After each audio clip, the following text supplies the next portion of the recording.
جب تک آپ سویرے نہیں اٹھتے آپ اللہ اللہ نہیں کرتے، آپ کو نوافل کا چسکا نہیں، عبادت کا مزہ نہیں، فرمایا میری عبادت کرو، یہ شوق پیدا کرو، میں نے تمہیں پیدا کیا ہے۔ ہم لوگوں کے نشے مختلف نشے، بڑا عجیب رنگ ہے۔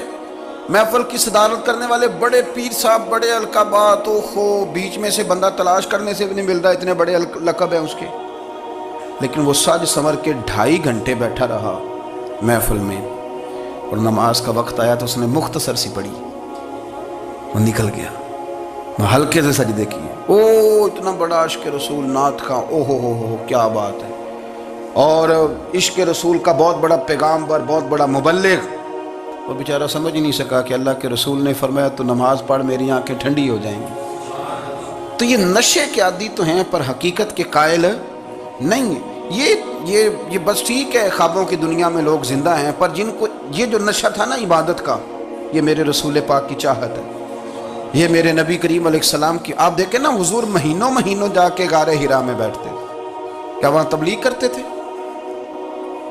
کوئی کتاب لکھتے تھے؟ رسول کریم علیہ السلام مہینہ رہتے غار حرا میں، کوئی نہ مجھے دیکھے، کوئی نہ مجھے ملے، حضور یہاں کیا ہے؟ فرمایا میں اپنے رب کی عبادت کروں گا۔ نبی کریم علیہ السلام نے سجدوں کے ساتھ پتھروں اور پہاڑوں کو آباد کر دیا، سجدوں کے ساتھ۔ آپ کا سجدہ آپ کو بہت ساری چیزوں سے چھڑا لیتا ہے، یہ بہت ساری جگہوں سے جھکنے سے بچا لیتا ہے۔ صوفیاء اولیاء یہ کیا کرتے تھے؟ یہ سجدے کا ذوق ہی تو پیدا کرتے تھے، سجدے کا ذوق۔ شاہ عبدالعزیز دباغ رحمۃ اللہ تعالی علیہ اپنے مریدوں سے فرمایا کرتے تھے کہ اگر تم پکے نمازی بن جاؤ نا، تہجد گزار ہو جاؤ، تو میرے پاس آنا جانا چھوڑ دینا۔ عرض کی حضور کیوں؟ فرمایا میں تمہارے اور رب رسول کے رستے میں رکاوٹ نہیں بننا چاہتا، اور میرا مقصود ہے تمہیں وہاں تک پہنچانا۔ جب پہنچ گئے تو پھر میری ضرورت ختم ہو گئی۔ ہاں کبھی وسوسہ آئے، شک پیدا ہو، تکلیف ہو تو آنا، ورنہ میں نہیں چاہتا کہ میں رکاوٹ بنا رہوں۔ تم اللہ اللہ کرو، اس مالک کو راضی کرو۔ میرے رسول پاک علیہ وسلم نے فرمایا بندہ اللہ کے سب سے قریب اس وقت ہوتا ہے جب وہ سجدے کی حالت میں ہوتا ہے۔ کس کے قریب ہوتا ہے؟ اللہ کے سب سے قریب ہوتا ہے، وہ بڑا نیڑے ہے رب کے، بڑا قریب ہے، اس لیے کہ وہ حالت سجدہ میں، وہ جب سجدے کرتا ہے نا اس کی بارگاہ میں جب جھک جاتا ہے۔ آپ ذرا سجدے کی کیفیت دیکھیں نا، زبان بھی یہاں ہے، آنکھ بھی یہاں ہے، کان بھی، عقل بھی ساری، اس نے سارا کچھ رکھ دیا سجدے۔ آپ وہ کبھی پیچھے جائیں تو دیہاتوں میں کہا جاتا تھا ناک سے نکیریں نکالو، بہت بڑی سزا ہوتی تھی نا، ناک سے نکیریں نکالو، بڑی سزا ہوتی تھی۔ تو اس نے کہا مالک مجھے کسی نے کہا نہیں، پر دیکھنا میں نے رکھ دی ساری عقل سجدے میں، اور رکھ کے کہا کیا؟ سبحان ربی یا اللہ، اللہ میں پست ہوں تو اعلیٰ ہے، اللہ تو میرا رب ہے اور تو سب سے اعلیٰ اتنا۔ اور فرمایا جب یہ اس کیفیت میں ہوتا ہے تو پھر یہ اپنے رب کے قریب ہوتا ہے۔ کثرت عبادت، نوافل۔ ہمارے ہاں عمرے کی قرآن اندازی محفلوں پہ ہونے لگ گئی ہے، حالانکہ حدیث سے ثابت نہیں۔ میں دوستوں سے کہتا ہوں جائز ہے، کرنی چاہیے، عمرے کی قرآن اندازی جائز ہے، پر کسی حدیث میں نہیں آئی کہ قرآن اندازی کرو عمرہ کرو۔ حدیث میں قرآن اندازی یہ آئی ہے کہ نبی پاک علیہ السلام نے فرمایا تمہیں پتہ چل جائے نا پہلی صف کا ثواب کتنا ہے، تم قرآن اندازی کرو۔ عمرے کی قرآن اندازی کا تو پوسٹر چھپتا ہے، تو یہ والی قرآن اندازی کب ہونی ہے؟ ہونی چاہیے کہ نہیں؟ حضور نے فرمایا تمہیں پتہ چلے کہ اس کا ثواب کتنا، تو تم قرآن اندازی کرو، تم قرآن ڈالو۔ جب آپ نماز پڑھ رہے ہوتے ہیں، جب آپ کا مصلی آباد ہوتا ہے، صلاح الدین ایوبی ایک بزرگ سے ملاقات ہو گئی، بیت المقدس پر قبضہ تھا عیسائیوں کا، تو صلاح الدین بڑے پریشان تھے۔ وہ بابا جی کہنے لگے پتر کیا ہوا؟ کہنے لگے حضور پتہ چلا ہے دشمن کے 2 بحری بیڑے اسلحہ لے کے آ رہے ہیں، مسلمان پہلے ہی کمزور ہیں، اور اب اگر 2 بحری بیڑے اور آ گئے تو حضور مسئلہ بن جائے گا۔ تو میں پریشان ہوں کہ کس طرح یہ کم مسئلے والی ہماری فوج ہے کیسے مقابلہ کرے گی۔ تو بابا جی کہنے لگے پتر اس طرح کرنا، آج رات تو بھی دعا کرنا اور میں بھی کروں گا، تو بھی دعا کرنا، آپ ناراض نہ ہونا، ہم تو پیروں والے ہیں، ہم تو پیروں کے نوکر غلام ہیں، ہمارا تو گزارا ہی نہیں، ہمیں تو ملتا ہے سارا کچھ وہاں سے، پر میرا سوال یہ ہے کہ تعویذ لینے جاتے ہو نفل کیوں نہیں پڑھتے؟ رات اللہ اللہ کیوں نہیں کرتے؟ یہ بھی تو ہمارے بزرگوں کا ہی طریقہ ہے، انہوں نے تو ہمیں سکھایا ہے۔ صلاح الدین ایوبی سے بزرگوں نے کہا کہ رات آج نا اللہ اللہ کرنا تو میں تیرے لیے دعا کروں گا، تو بھی دعا کرنا۔ تو بندہ جب دکھی ہوتا ہے تو سجدہ کرتا ہے تو پھر ہی تو مصلی بھیگ جاتا ہے، پھر ہی تو مزہ آتا ہے۔ سکھی بندہ تو کعبے جا کے نہیں روتا، دکھی تھے، تکلیف تھی تو سر رکھا سجدے میں تو تڑپ گئے۔ اور وہ بابا جی کہتے ہیں میں مسجد آیا تو صلاح الدین چیخے مار کے رو رہا تھا اور کہہ رہا تھا مالک میں کوئی اپنی شان کے لیے تو نہیں نہ لڑ رہا، اللہ کو میں کوئی قبضوں کے لیے تو نہیں لڑ رہا، مالک تیرے لیے لڑ رہا ہوں، مجھے بے آبرو نہ کرنا، میری مدد فرمانا۔ کہتے ہیں میں آیا تھا کہ مسجد میں دعا کروں گا، پر صلاح الدین ایوبی کو روتے دیکھا تو میں لوٹ گیا۔ تو سویرے صلاح الدین ملے تو بڑے خوش تھے۔ میں نے کہا پتر کیا ہوا؟ کہنے لگے حضور وہ بحری بیڑے دو آ رہے تھے نا اسلحہ لے کے، دونوں ڈوب گئے پانی میں ڈوب گئے۔ تو بابا جی کہنے لگے صلاح الدین وہ پانی میں نہیں ڈوبے، وہ تیرے آنسوؤں میں ڈوب گئے، وہ غرق ہو گئے۔ وہ جو تو نے مصلی بات کیا تو وہ تیرے آنسوؤں میں ڈوب گئے، وہ غرق ہو گئے، وہ تباہ اتنے قیمتی تھے تیرے آنسو کے بہا لے گئے دشمن کے بحری بیڑوں کو۔ میرے بھائی ٹھیک ہو گیا جی، میرے عزیز سمجھ لیں اس بات کو ہمیشہ کے لیے، اور اس پر غور کرنے اچھے طریقے سے کہ میرے رسول کریم سید عالم صلی اللہ علیہ وسلم نے نا ہماری توجہ دلائی، حضور نے ہمیں بتلایا، ہمارا ذوق بڑھایا عبادت کی طرف۔ ایک صحابی تھے حضرت ابو فاطمہ رضی اللہ تعالیٰ عنہ، یہ ترمذی شریف کی حدیث ہے۔ نبی پاک علیہ السلام نے فرمایا ابو فاطمہ قیامت کے دن مجھ سے جلدی ملنا چاہتے ہو کہ دیر کے ساتھ؟ تو کہنے لگے حضور کون ہوگا جو دیر سے ملنا چاہے گا، ہم نے تو جان دے دی وعدہ دیدار پر۔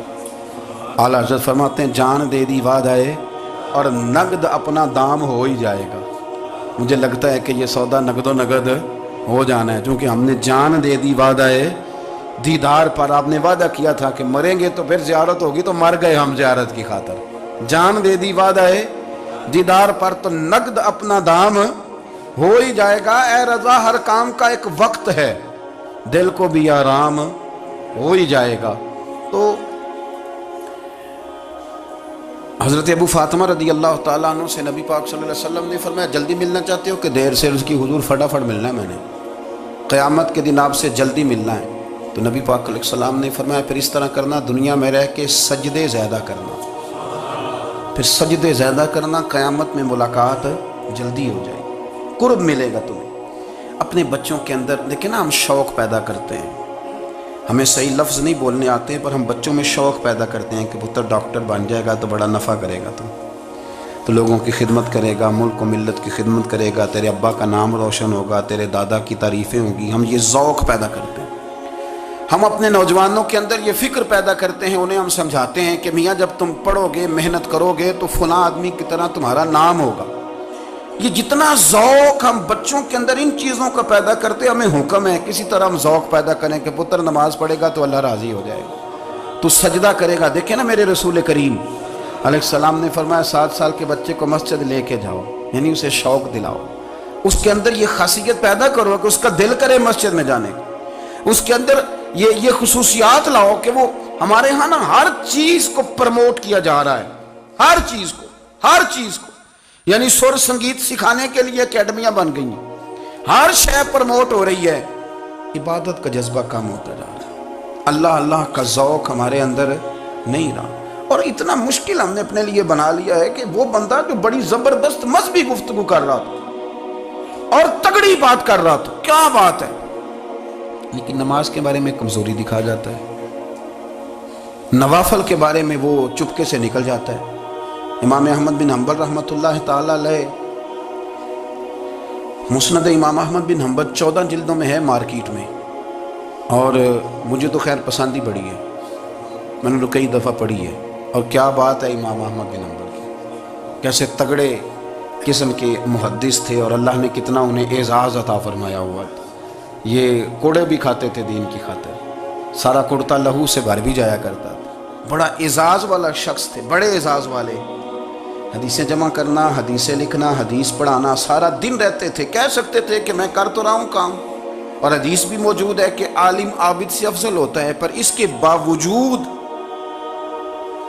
امام احمد بن حنبل رحمۃ اللہ علیہ 300 نفل فرض نمازوں کے علاوہ پڑھا کرتے تھے، 300 نوافل روز پڑھا کرتے تھے۔ ان کے بیٹے نے کہا ابا جی مکان خریدنا ہے تو کوئی جگہ کہاں کر کے لوں، بہت ساری آبادیاں، تو فرمایا پتر وہاں لینا جہاں مسجد قریب ہو۔ میرے رسول کریم سید عالم صلی اللہ علیہ وسلم اتنا پسند کرتے مسجد کو، اتنا پسند کرتے نماز کو کہ رسول کریم صلی اللہ علیہ وسلم تہجد کی نماز بھی پڑھتے، پھر حضور فجر کی نماز بھی پڑھتے، نبی پاک وتر کو الگ کر کے پڑھتے، عشاء کے ساتھ نہیں پڑھتے۔ یہ تو ہم اس لیے اجازت دی ہمارے بزرگوں نے کہ بعد میں اٹھے گا کون علیحدہ وتر پڑھنے کے لیے، عشاء کے ساتھ پڑھ لیں۔ وتر پڑھتے، تہجد پڑھتے، فجر پڑھتے، اشراق پڑھتے، چاشت پڑھتے، پھر مغرب کی نماز کے بعد 6 رکعت اوابین پڑھتے، پھر رات کو صلاۃ اللیل پڑھتے۔ سیدہ عائشہ صدیقہ کہتی ہیں زمانہ سو جاتا اور میرے رسول مصلی بچھا کے کھڑے ہو جاتے، او یار کھیتی باڑی کر کے نہیں، محنت مزدوری کر کے نہیں۔ جناب عائشہ کہتی ہیں میں یہ بھی دیکھتی کہ حضور ایک آیت شروع کرتے تو ساری رات اسی کو پڑھتے، اور میری نظر جاتی تو قدم مبارک پہ ورم آ جاتا۔ یار نماز پڑھ پڑھ کے اتنی مشقت کر کے، اتنی جد و جہد کر کے ورم آ گیا، یا رسول اللہ اتنی محنت کیوں کرتے ہو؟ فرمایا افلا اکون عبدا شکورا، کیا میں اپنے رب کا شکر گزار بندہ نہ بنوں؟ صحابہ کا ذوق عبادتوں کا، ریاضتوں کا، تلاوتوں کا، طبیعت ہے ان کی، وہ ایک دوسرے کو۔ حضرت مولا علی شیر خدا کرم اللہ تعالی وجہہ الکریم کے زمانے میں روم کے بادشاہ نے کہا یار یہ مسلمانوں کا پتہ تو کرو، یہ آخر کیوں اتنے زیادہ مجاہد ہیں؟ اس زمانے میں جاسوس بھیجنے کا مزاج تھا، اب تو جاسوس پکڑا جاتا ہے، اب تو جاسوس ہے، اور جاسوسی کا شوق ویسے آج بھی ہے۔ عرض کروں تھوڑی سی بات اس عنوان سے، پتہ کیا ہمارا مسئلہ ہے؟ ہم جہاں جاتے ہیں نا وہاں تھوڑی خوشبو سونگنے کی کوشش کرتے ہیں، وہ کیا ہے تو یہ کیا ہے تو ادھر کیا ہے تو تھوڑا سا ادھر کیا ہے۔ میرے رسول پاک پڑھیے درود شریف، سارے پڑھیے ذرا زور سے، صلی اللہ تعالی۔ نبی پاک علیہ السلام نے فرمایا جاسوسی نہ کرنا ورنہ تم بندوں کو خراب کر دو، اور فرمایا اس طرح نہ ہو کہ تم کسی کے اب کھول نہ نکلو تو تمہارے پہلے کھول جائیں۔ یہ جو ذوق ہے نا یہ ختم کریں، چھوڑیں، مطلب آپ کس چکر میں پڑے ہوئے ہیں؟ اتنی زیادہ توجہ کرنے کی کیا ضرورت ہے؟ انہیں کام سے کام رکھیں، اس میں بندہ تھوڑا سا نا آسان رہتا ہے۔ یہ جو بہت زیادہ ٹٹولنے والے لوگ ہوتے ہیں نا وہ بیچارے پھر عمر ٹٹولتے ہی گزار دیتے ہیں، اس لیے کہ مزاج ہی بہت پکا ہے، بوری کا منہ کھول کے اندر تک ہاتھ ڈالنا، تو پھر کئی دفعہ سامنے سے بچھو بھی لڑ جاتا ہے، خرابی ہوتی۔ تو جاسوسی کی جاتی تھی، اس نے بھی جاسوس بھیجے، کیونکہ قبیلوں کے لوگ تھے، کچھ مسلم کچھ کافر، پہچانے نہیں جاتے تھے لوگ، تو کچھ لوگ اس نے بھیجے، انہوں نے آ کے نا تحقیق کی، ریسرچ کری کہ آخر ماجرا کیا ہے، تو واپس جا کے انہوں نے رپورٹ دی نا روم کے بادشاہ کو۔ اس رپورٹ کا ایک جملہ بڑا شاندار ہے، وہ کہنے لگا بادشاہ ہمیں مسلمانوں کی کوئی سمجھ نہیں آئی، ہمیں کوئی سمجھ نہیں آئی۔ انہوں نے کہا کیوں نہیں سمجھ آئی؟ کہنے لگے یار عجیب بندے ہیں، جب رات مصلے پہ بیٹھتے ہیں تو یوں لگتا ہے ان کا دنیا سے رشتہ ہی کوئی نہیں، کوئی کسی کو نہیں جانتا، کوئی اپنے دکھ سنا کے رو رہا ہے، کوئی اپنی بات کر کے رو رہا ہے، لگتا ہے کہ ان کا کوئی رشتہ ہے ہی نہیں جب مصلے پہ بیٹھتے ہیں۔ اور فرمایا جب سویرے یہ جہاد کرنے نکلتے ہیں تو لگتا ہے ان سے زیادہ دلیر ہی کوئی نہیں، حالانکہ جو مسلوں پہ رونے دھونے کے لوگ ہوتے ہیں وہ کئی دفعہ جہاد میں کام نہیں کرتے، لیکن عجیب لوگ ہیں کہ رات کے راہب ہیں، دن کے مجاہد ہیں، کوئی سمجھ نہیں آتی۔ میرے عزیز ان لوگوں نے مصلی آباد کر کے رکھا، تلاوتیں ان کا ذوق رہی، منظر روز پڑھنا، اسباق پڑھنا، وظائف پڑھنا، یہ ان کا ذوق رہا۔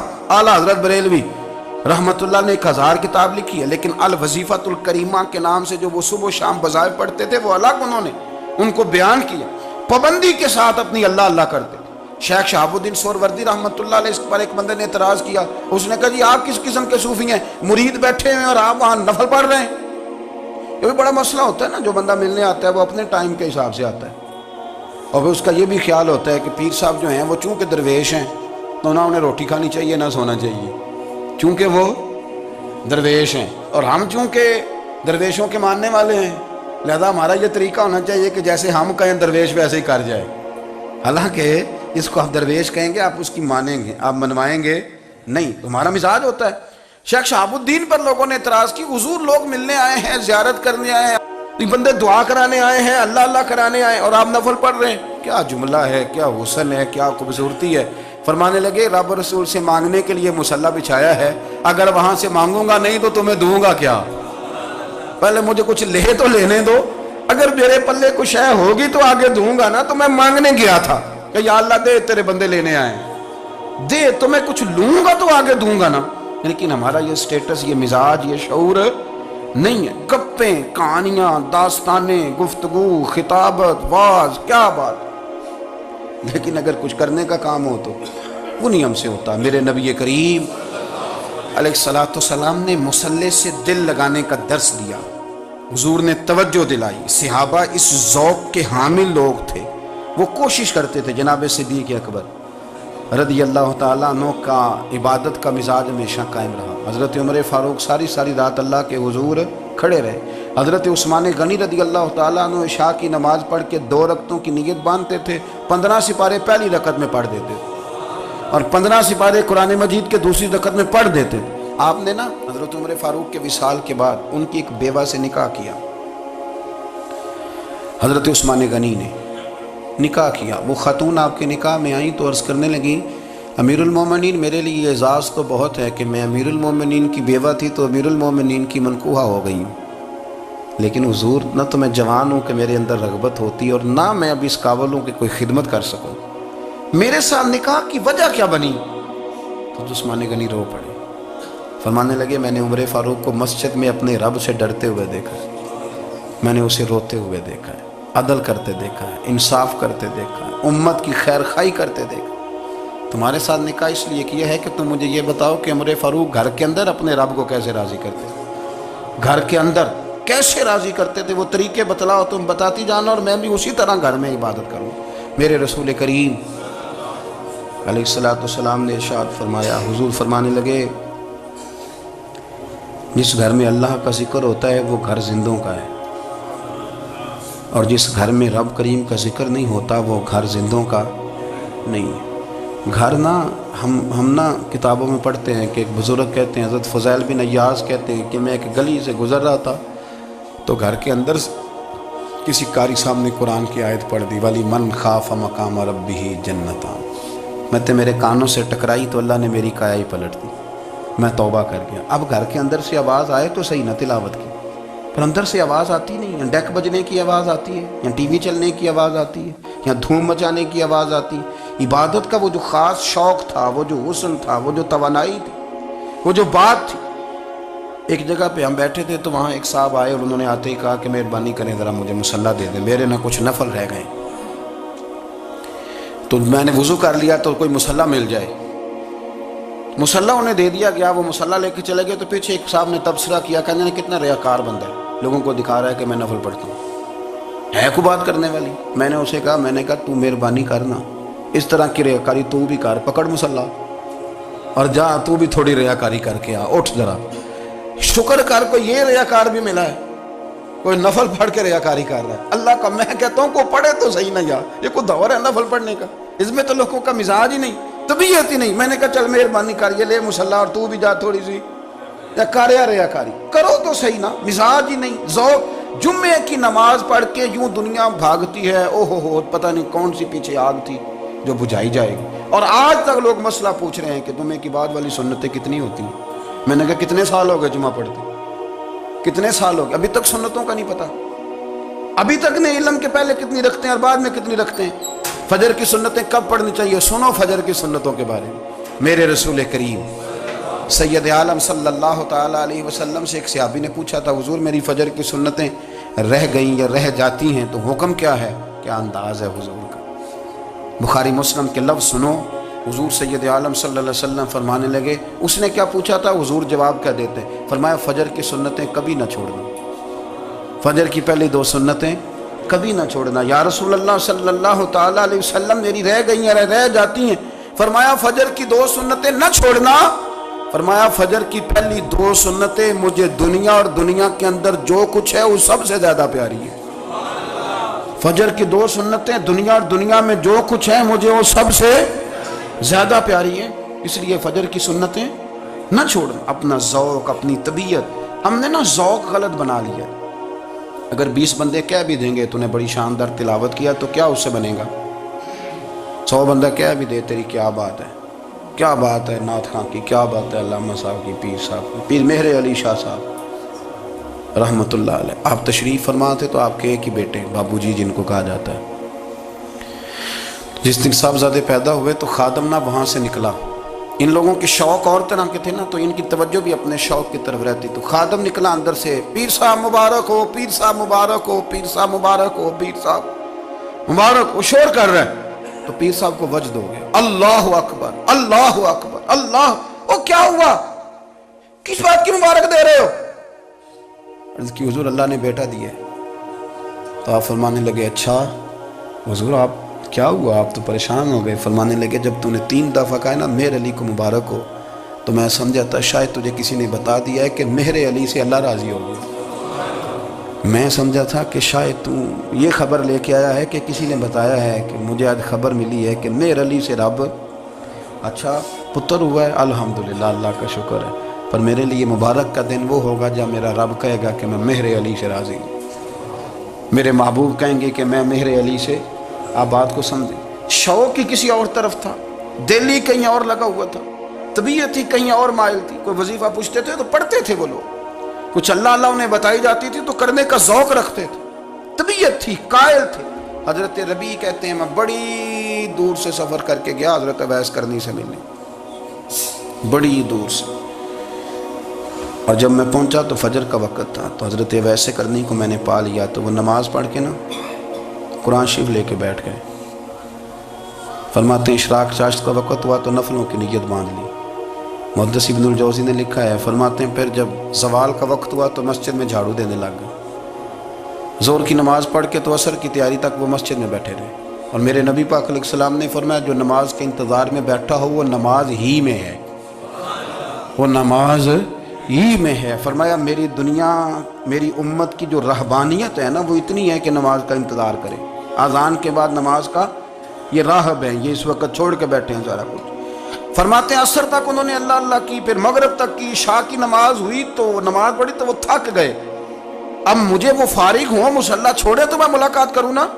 یہ آپ حیران نہ ہوں کہ اتنی دیر بندہ کیسے اللہ اللہ کر. ہم نے کی نہیں نا اس لیے ہم پریشان ہیں. جو عادی ہوتے ہیں وہ کر بھی لیتے ہیں. وہ یہ کام میری بات کی سمجھ آ رہی ہے؟ جب جاتے ہو کسی دفتر میں تو 8 گھنٹے کھڑے رہ لیتے ہو نا، مجبوری ہوتی ہے تو کھڑے رہا جا سکتا ہے. پاسپورٹ کے دفتر بولیے، امیگریشن کی لائنوں میں، اور میں نے تو امبیسیوں میں بندے 12 گھنٹے پہلے جا کے کھڑے دیکھے، رہ لیتے ہیں کھڑے. تو اگر ان کاموں کے لیے رہا جاتا ہے تو اللہ رسول کے لیے بھی کھڑے رہا جا سکتا ہے. تو فرمانے لگے کہ جب عشاء کی نماز کے بعد آخر انسان تھے، تھک گئے، نیند کا غلبہ ہوا تو تھوڑی ایسے آنکھ بند ہوئی تو کھلی تو رونے لگے. حضرت ویسے کرنی رو کے کہنے لگے مالک مجھے غافل تو نہ کر، ابھی میں نے کیا بھی کچھ نہیں، دن ختم ہو گیا، کوئی نفل نہیں، کوئی اللہ اللہ نہیں، اللہ مجھے غافل نہ کر، میری مدد فرما. فرماتے ہیں جب وہ روئے تو میرے ساتھ جو شخص تھا میں نے کہا اٹھو چلیں. کہنے لگا حضور ملنا نہیں. فرمایا جو میں لینے آیا تھا وہ مجھے مل گیا، جو میں ان سے سیکھنے آیا تھا وہ مجھے نصیب ہو گیا، اب اور میں نے کیا لینا، ختم ہو گئی بات، اٹھو چلیں. اللہ کے بندوں نے حضرت ربیعہ بن کعب اسلمی رضی اللہ تعالیٰ عنہ فرماتے ہیں، کہتے ہیں جب بنو قریظہ اور بنو نذیر یہودیوں کے ساتھ حضور علیہ السلام نے جنگ کا اعلان فرمایا تو وہ دشمن ہو گئے. ہمیں خطرہ تھا کہ وہ رات کو کہیں محبوب کو تکلیف نہ دیں. تو کچھ لوگ نا تلواریں لے کے نبی پاک کے دروازے پہ پہرے داری کرتے تھے. گن مین رکھنا حرام نہیں، اگر کسی کو واقعی خطرہ ہو تو اس کے لیے سنت بھی ہے. حضرت علی المرتضیٰ تلوار لے کے حضور کے گھر کا پہرا دیتے تھے. حضرت ربیعہ بن کعب اسلمی رضی اللہ تعالیٰ عنہ فرماتے ہیں کہ رات میری ڈیوٹی تھی کہ میں حضور کے گھر کا پہرا دوں گا. تو فرماتے ہیں میں باہر سن رہا تھا، ساری رات ہی میرے نبی پاک نے اللہ کی تسبیح پڑھی، ساری رات، کبھی تسبیح، کبھی تحلیل، کبھی تحمید، کبھی تکبیر، ساری رات. فرماتے ہیں ساری رات حضور پڑھتے رہے اور ساری رات ہی میں سنتا رہا. مجھے اونگ آ گئی، میری آنکھ لگ گئی، حضور ابھی پڑھ رہے تھے، میں تھک کے سو گیا. اور فرماتے ہیں جب میری آنکھ دوبارہ سے کھلی تو میرے کانوں میں پھر کوئی چیز گونجی تو میں نے کان لگایا تو میرے حبیب ابھی بھی اللہ کو یاد کر رہے. ساری رات حضور رب کی عبادت کرتے. اسی لیے تو کہا یا ایھا المزمل قم اللیل الا قلیلا. حبیب ساری رات تو نہ جاگا کر، تھوڑا آرام بھی کر لیا کر. میرے بھائی اپنا مصلی، اپنی عبادات، اپنے وظائف، اللہ اللہ جو آپ نے کسی سے سیکھی ہے اس کو کبھی کمزور نہ ہونے دیں. شجرہ شریف جو کسی بزرگ سے آپ لے لیتے ہیں تو کیا رسم ہے کوئی؟ اس پہ کچھ لکھا ہوتا ہے، وہ پڑھنے کے لیے دیا جاتا ہے. اس پہ لکھا ہوتا ہے کہ یہ اللہ اللہ آپ نے کرنی ہے. ساری زندگی کسی اسکول میں داخل ہو گئے اور وہاں جا کے آپ نصاب ہی نہ پڑھیں, کتاب ہی نہ کھولیں, تو پاس ہو جائیں گے؟ وہ کہتے ہیں میں 20 سال جاتا رہا ملا کچھ نہیں. تو آپ نے لیا کیا ہے؟ ایک اتنی سی کتاب تھی, اس کو تو کھول کے آپ دیکھ نہیں سکے, اس کے وظائف تک تو رسائی نہ ہوئی.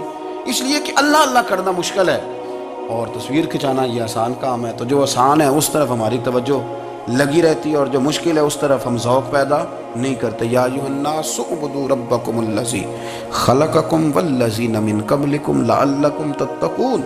اے لوگو اس رب کی عبادت کرو جس نے تمہیں پیدا کیا اور تم سے پہلوں کو پیدا کیا, اس لیے عبادت کرو کہ تم پرہیزگار ہو جاؤ گے. مالک سمجھنے کی توفیق عطا فرمائے.